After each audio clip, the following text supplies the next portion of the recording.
Bueno amigos, estamos aquí gratamente con un invitado especial, Samuel Escarpato Mejuto. Él es, un investigador, profesor universitario y autor de varios libros, tanto como editor, colaborador, y ya tiene 2 ediciones. Venimos a presentarle su gran libro, su lanzamiento. Cuéntanos, Samuel, a todo el público que te va a ver a través de este canal, ¿de qué trata este interesante libro? Cantos de Tierra y Vida. Gracias, Daniel, y a todos tus seguidores. Genial que estén acá con nosotros. Bueno, el libro Cantos de Tierra y Vida es, como dice el título, la voz, de alguna manera, la voz de los hijos de la tierra. Gente de campo, gente de selva, gente de los Andes, donde yo he convivido con muchos pueblos originarios y comunidades indígenas, desde el Caribe hasta la Patagonia, los últimos 30 años, haciendo trabajo colaborativo, servicios comunitarios, trabajos de investigación. Tengo amigos, compadres, ahijados en varias partes de la Amazonía y mucho más abajo, inclusive un poco antes de llegar a la Patagonia. También me ha tocado vivir entre Chile y Argentina a inicios de siglo con algunos amigos mapuches por allá.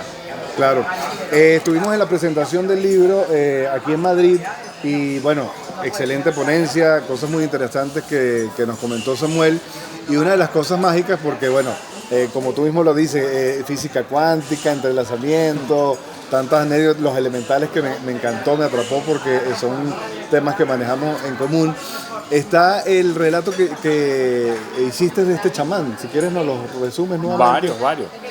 En una ocasión tuve una alumna en la universidad. Yo daba clase en una facultad de Economía y Ciencias Empresariales en Venezuela por 17 años, la UCLA, en Barquisimeto específicamente. Y una alumna me dice, profe, me tocó hacer pasantía en una empresa que estaba metida en un campamento en la selva y ningún profesor quiere ser mi tutor.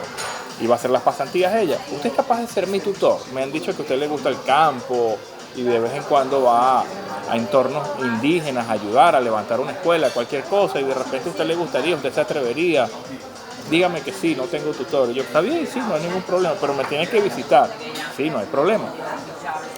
Entonces yo dije, para justificar es poder escaparme tantos días de la universidad, porque yo trabajaba en la universidad como profesor e investigador, invento una charla, un curso, algo, y ella, está bien, ella logra que se haga un curso en la zona, allí en la comunidad, sobre evaluación de proyectos sociales. Y me dice, bueno, listo, venga la fecha tal, ¿cómo no? Fuimos para allá. Estando en el curso, se me acerca a una persona, una señora, y me dice, disculpe, ¿usted cuándo termina el curso? ¿Hoy o mañana? No, hoy mismo lo terminamos. Es que el chamán de mi comunidad lo quiere conocer. ¿Cómo? Pero usted le dijo que iba a venir a un curso, usted me conocía. Y yo miro a la alumna mía, y la alumna mía habló con usted hoy, ayer, antes de ayer, la semana pasada. No, yo no la conozco a ella, me dice. Yo ni siquiera asistí a la totalidad del curso, yo estaba por allá en la esquina viéndola. Y respecto de su energía, yo me estaba comunicando con el chamán en la comunidad, nada más pensando. Y quiere conocerlo y lo está esperando. Y yo, ¿qué? O sea, así como algunos de ustedes pueden arrugar la cara, yo arrugué la cara en ese momento. Yo, ¿qué? Sí, él lo está esperando. Y no me conoce. No, ya lo conoce. ¿Cómo que ya me conoce? Ya lo conoce. Así mismo. Terminó el taller y me llevó a la comunidad. Tardamos casi día y medio en llegar a la comunidad. Eso fue andar en la parte de atrás de un camión 350, de estaca, de esos que están totalmente abiertos atrás, toda la noche rodando. Después nos dejó a la orilla de un río y agarramos un bongo, que es una lancha larga, una curiara inmensa con motor. Después nos bajamos en un lugar donde caminamos un poco hasta otra parte de una isla en un río de allí de la Amazonía venezolana, y agarramos una curiara mucho más pequeña, tallada en madera. Llegamos al amanecer a la comunidad, o cercano a la comunidad, y caminamos pocas horas, 2, 3 horas, hasta que a media mañana finalmente llegamos a la comunidad donde vivía ese chamán. Ya me conocía, sabía de mí, sabía mi historia, conocía a mi familia, me saludó y conversamos muchísimo. Eso fue algo interesantísimo. Cosas como esa me han pasado muchas veces en muchos lugares, en muchos campos y selvas. Ojo. Entonces eso me llevó a ver, si bien yo no soy o no era el que estaba buscando el mundo místico llegaba a mí. Todos estamos unidos, indivisiblemente conectados con todos los elementos de la naturaleza, con todo y con todos. A ver, esto no es conocimiento mío. ¿Dónde lo aprendí yo? Conviviendo con pueblos y comunidades indígenas, conviviendo con curanderos, con chamanes, con gente hermosísima de muchos campos y selvas que de una manera muy sencilla, muy humilde, nos han enseñado que tú estás ya conectado con plantas, con animales, con familias de gente que ni siquiera conoces, con comunidades y pueblos muy distantes, que con solo sentir el clamor, el latir de la madre tierra que nos une a todos, ya automáticamente te conectas con esas otras personas que pueden estar incluso del otro lado del mundo. El llamado o el clamor de nuestros chamanes es que antes de salir tú a luchar por el ambiente, aprende a conocerte y a conectarte contigo mismo. Luego conectarte con la tierra. Y luego, obviamente, a través de esa conexión, puedes llegarle mucho más y mucho mejor a las personas que buscas convencer para que entre todos salvemos la vida en el planeta Tierra. Porque es absurdo salir a defender la vida en el planeta Tierra. Fíjate que dije salir, como que estuviera allá afuera y nosotros adentro, a salir allá afuera a defender la vida en el planeta Tierra, cuando tú no te conoces a ti mismo, cuando tú no defiendes a tu propia familia, cuando tú no cooperas con los vecinos, con el vecindario. Exacto. O sea, el punto de partida es lo micro, como decía Krishnamurti, piensa global, pero actúa local. Esa es la magia de la cooperación. Claro, has hecho un periplo muy importante a través de pueblos y zonas indígenas de Latinoamérica. En conjunto, ¿cómo ves la situación? Sobre todo, te lo pregunto como un periodista que está muy preocupado por el tema, por ejemplo, del arco minero, lo que está pasando en mi país, que está devastándose el Amazonas.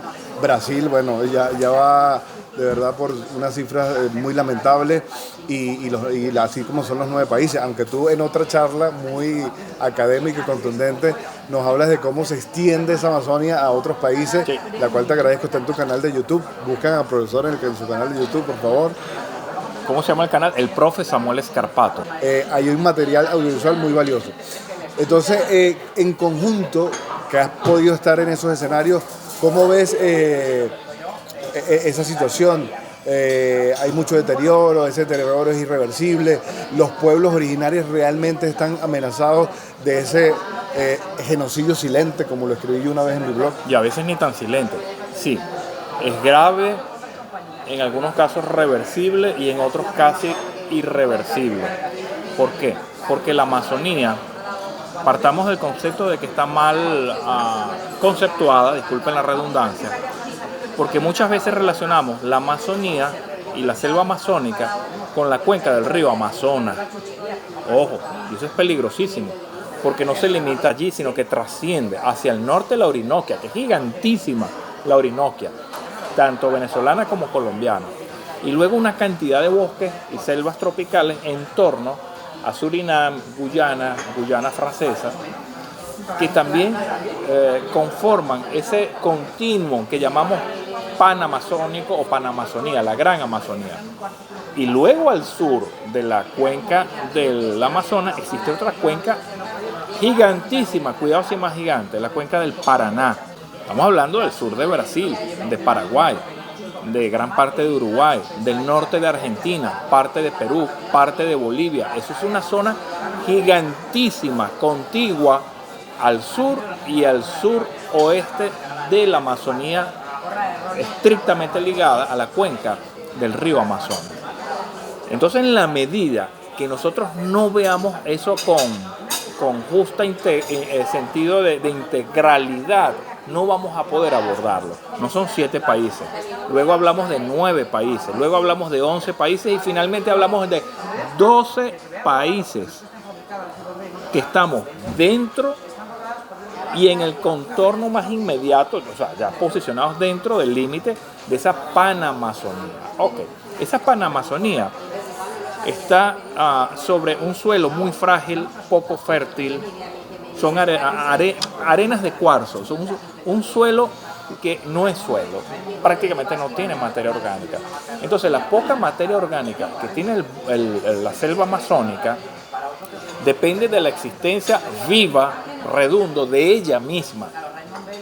Cuando se tala alguna parte del bosque amazónico para introducir ganadería, peor todavía minería, pero hablemos de ganadería, agricultura de ciclos cortos y ganadería, pastos y bueno, los suelos enseguida terminan de empobrecerse.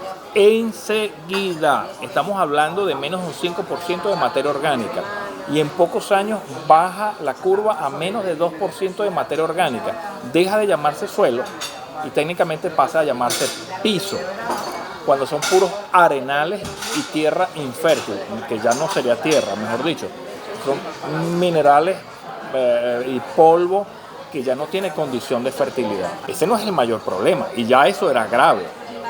El mayor problema con la tala, desaparición de lotes enteros y espacios gigantescos de nuestra selva amazónica es la alteración climática, bioclimática, de espacios gigantísimos que trascienden Latinoamérica. Estamos hablando de todo el Atlántico, estamos hablando del Caribe, estamos hablando de Estados Unidos, estamos hablando de parte oeste y norte de Europa. Depende del estado de conservación y presencia de ese bosque panamazónico.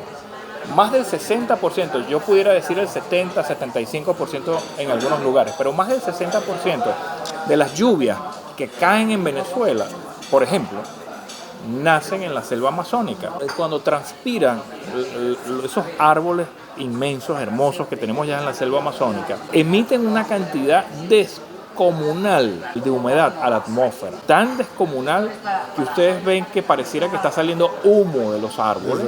Enseguida se forman gigantescas nubes y enseguida truena y relampaguea, no, pocas veces relampaguea, pero truena y empieza a llover. Lo que hemos estado lo hemos podido ver. Mira, y eso crea, claro, eso crea la lluvia horizontal o los ríos horizontales, que también pueden encontrarlos con ese término, y hace que llueva pero una cantidad enorme de agua en los llanos venezolanos, o que sucedía en los llanos venezolanos y zonas de cultivos venezolanos. Pero ¿qué pasa hoy? Vamos al arco minero y vamos a la destrucción del norte de la Amazonía brasilera. En el norte del Brasil, desde Manaus, Boavista hasta Pacaraima, ya tocando con territorio venezolano, entras en territorio venezolano, sería Santa Elena de Guairén. Todo ese norte de Brasil, si ustedes los ven por las imágenes satelitales, se ha perdido casi completamente la selva amazónica. Es decir, que tenemos cada vez menos lluvia para Venezuela en las últimas décadas, con énfasis en la última década y media. Si a eso agregamos que también se están destruyendo aceleradamente los bosques tropicales, la selva, en el extremo sur de Venezuela, especialmente en el extremo sur del estado Bolívar. Fíjate que no hemos llegado al arco minero. El arco minero está más al norte. Sí, sí. El arco minero está bordeando el río Orinoco al norte del estado Bolívar y en el oeste un pedacito del estado Amazonas. Estamos hablando desde un poquito más al sur, entre Venezuela y Brasil, donde termina el estado Bolívar, y la proliferación de pequeños complejos mineros, la mayoría artesanales, que han destruido con nacientes, por ejemplo, el río Caroní. Y el río Caroní es la cuenca que abastece de agua al embalse del Guri. Exactamente. Soga para el cuello. O sea, está claro, obvio. O sea, que no tiene sentido crear una represa y una hidroeléctrica si a futuro no vas a tener el agua con la cual llenar esa represa y luego mover las turbinas de esa hidroeléctrica. No tiene sentido. Las cuencas tienen que ser funcionales y las cuencas hidrográficas no dependen estrictamente del entorno más inmediato o interno de dicha cuenca. Dependen del estado de conservación de la masa forestal que está no solo dentro de la cuenca, sino alrededor, a cientos y eventualmente a miles de kilómetros. Es decir, que para que el Guri sea totalmente funcional y se produzca mucha o muchísima electricidad allí, y funcionen yo no sé cuántas casas de turbinas, habrá unas 12, no sé si hay más. Para poder mover esas maracas de turbinas tan gigantes necesitas mucha presión de agua, y agua no turbia, agua relativamente limpia, agua que no arrastre sedimentos, que no arrastre arena, que no arrastre lodo, pero sobre todo mucha agua. Y si nosotros hemos vulnerado, intervenido, destruido, totalmente devastado la selva en el norte de Brasil y buena parte en el sur de Venezuela, en el entorno de la cuenca del Caroní, no hay o no va a haber agua que mueva esas turbinas en el Guri. Se está afectando gravemente el recurso hídrico, también lo escribí. Absolutamente. Y gracias por la aclaratoria, profesor. Profesor, nos quedan breves minutos y no quiero dejar de pasar un tema que tiene que ver con esto, pero de este lado del mundo, porque ahora estamos en Europa, tanto usted como yo, y tenemos un público de Europa, y resulta que tú tienes dentro del libro unos capítulos que dedicas también a Europa. Sí. En el capítulo Europa muere en la Amazonía se explica la relación tan estrecha, tan íntima entre el estado de conservación o de desaparición de la selva amazónica, lo que estábamos hablando, con la alteración de los patrones de vientos, de humedad, de caudales de agua, de todos estos ríos que les hablé hace unos minutos, el Paraná, el Amazonas, el Orinoco, y la enorme evapotranspiración de la selva tropical que se incorpora en las corrientes atmosféricas y marinas del Atlántico Medio y luego del Atlántico Norte. Estas corrientes atmosféricas y marinas hacen que tanto la atmósfera como el océano se caliente un poco más o un poco menos. Y ustedes saben que el calor atmosférico, especialmente vapor, es el alimento de los huracanes. Por eso tenemos cada vez más huracanes en el Caribe y en Norteamérica. En la medida que no se mitigue la temperatura y la cantidad de vapor atmosférico caliente, redundo, en el Atlántico, van a seguir apareciendo cada vez más virulentos, más fuertes, con más presencia, con más frecuencia, huracanes. Estas corrientes atlánticas, tanto atmosféricas como marinas, que luego de terminar el contorno o la silueta de Norteamérica y encontrarse con la corriente del Labrador, giran hacia el este y van directo al norte de Europa. Tienen ya casi desfiguradas algunas costas españolas hacia el norte y el oeste de España, de Galicia, de Portugal. Ya tenemos problemas con el turismo, ya tenemos problemas con la industria turística, algunas costas desfiguradas por el golpe de las tormentas que antes no llegaban o llegaban muy poco. Tormentas que se adentran cada vez más en las Islas Británicas, en Francia, en Dinamarca, están llegando a Alemania. Y nosotros, eso era desconocido, nada más se conocía un poco en la mitología nórdica, sobre todo germánica, pero ahora están llegando todos los años tormentas huracanadas a Alemania, es algo tan loco. Entonces imagínate. El desastre que hubo el año pasado en Alemania, sí, catástrofe climática. Y va a seguir pasando. Entonces esos extremos de muy pronunciada sequía o devastadoras inundaciones lo vamos a seguir observando en la medida que se sigan destruyendo los bosques tropicales, africanos y especialmente amazónicos. Podemos lograr que muchas naciones europeas no solo se preocupen, sino que se ocupen. Y podemos lograr que naciones latinoamericanas no solo se preocupen, sino que se ocupen también, porque a ambas partes les interesa mucho. Unas pudieran financiar y las otras pudieran ejecutar extensos programas, intensos programas también, de recuperación de bosques biodiversos, eso sí, en el entorno amazónico. Y todos ganan. Ganan los países en desarrollo, ganan los países desarrollados. Porque a Alemania se le paralizaron industrias, ni se diga el turismo. Y luego la reconstrucción. Sí. En otro capítulo del mismo libro, otro capítulo que se llama El árbol de las abejas, inicialmente yo estaba investigando el fenómeno o el hecho de la desaparición de las abejas en Italia, que es donde yo vivo. Y recorro con cierta frecuencia 3 países, Italia, Francia y España, y de vuelta España, Francia, Italia, y otra vez de vuelta, ya esta es la tercera vez. Y veo con curiosidad donde hay más población de abejas y donde hay menos población de abejas, que acá es todo un debate público, porque las abejas polinizan y nos permiten que Es como el plancton en el océano. Claro, o sea, al final son organismos micro, pero... Sin las abejas no podemos producir por una cantidad enorme de rubros agrícolas. Ojo, no son 2 o 3 florecitas, son centenares de miles. Por lo menos el 50% de la polinización, otros dirán que es el 60, el 80, el 100%, pero vamos a decir el 50% de la polinización para que puedan cuajar los frutos que cosechamos, se hace gracias a las abejas. Bueno, les decía que yo seguía el rastro de la desaparición de las abejas. Donde había más abejas o abejas menos estresadas, menos enfermas, más productivas, es donde cerca estaban presentes bosques más biodiversos, y donde habían menos abejas, había menos bosques o monocultivos forestales, sobre todo de pinares, pinos, que abundan, y ha sido una locura cómo en los últimos 400 años se han sustituido sistemáticamente los bosques biodiversos por monocultivos forestales de pino, sobre todo en España y en Italia. El más agresivo para el suelo, por cierto. Súper. Los suelos están todos amarillos. Desaparecen. La fertilidad de los suelos se ha desaparecido casi por completo. Y lo más loco, lo más abominable es que tú veas estas plantaciones forestales monocultivadas dentro de los parques nacionales. No tiene sentido. Entonces aquí hay españoles, hay italianos que por 10 generaciones, por 15, por 20 generaciones han creído que eso es normal, que eso es natural. No es natural, no es normal. Lo normal y lo natural son los bosques biodiversos. Salimos de la desaparición de las abejas.